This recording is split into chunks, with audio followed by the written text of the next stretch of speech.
We're looking at over 220 million Americans who just in the last several months died.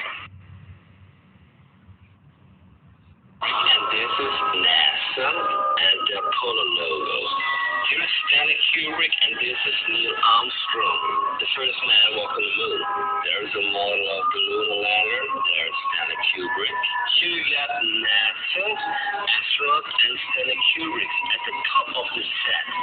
Here they are simulating no gravity with wires around their suits. Here they are building the lunar lander, and there is Wernher von Braun entering the lunar lander. Again, Stanley Kubrick from the back, and there is the set at the television. The lunar lander again, and the set with the astronaut. Now take a look. There's the footprint of the moon, the first footprint. And Stanley Kubrick is right there, analyzing the work. Here is Neil Armstrong, here is Stanley Kubrick. Stanley Kubrick and Apollo 11 logo there. Camera looking at a space with people in it.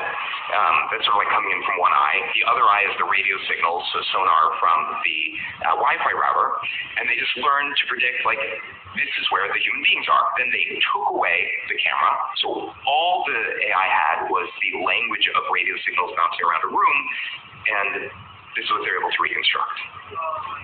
Real-time 3D pose estimation, right? So suddenly AI has turned every Wi-Fi router into a camera that can work in the dark, specially tuned for tracking living beings.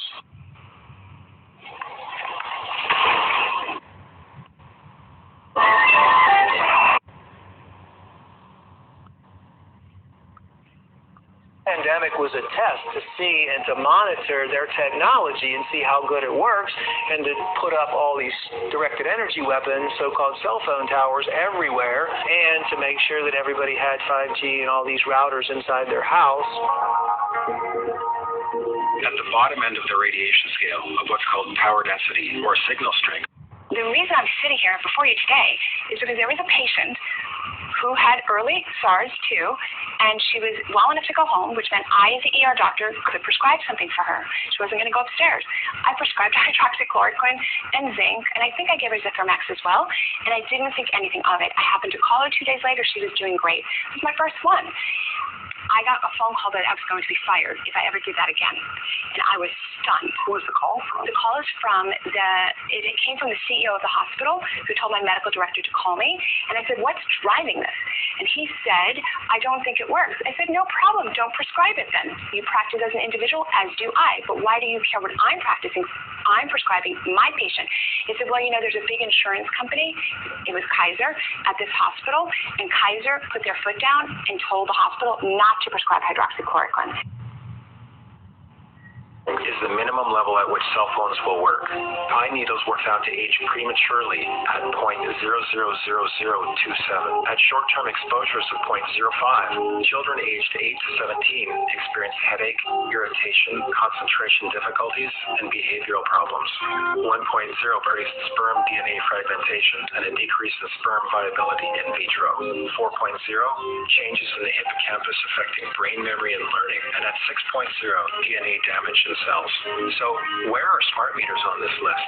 Electrical Power Institute measured a single Itron smart meter with pulses up to 7.93, even though there are all these known health effects at levels far lower. Switzerland, Liechtenstein, and Luxembourg see fit to set the standard at 9.5, and China, Poland, and Russia, 10.0.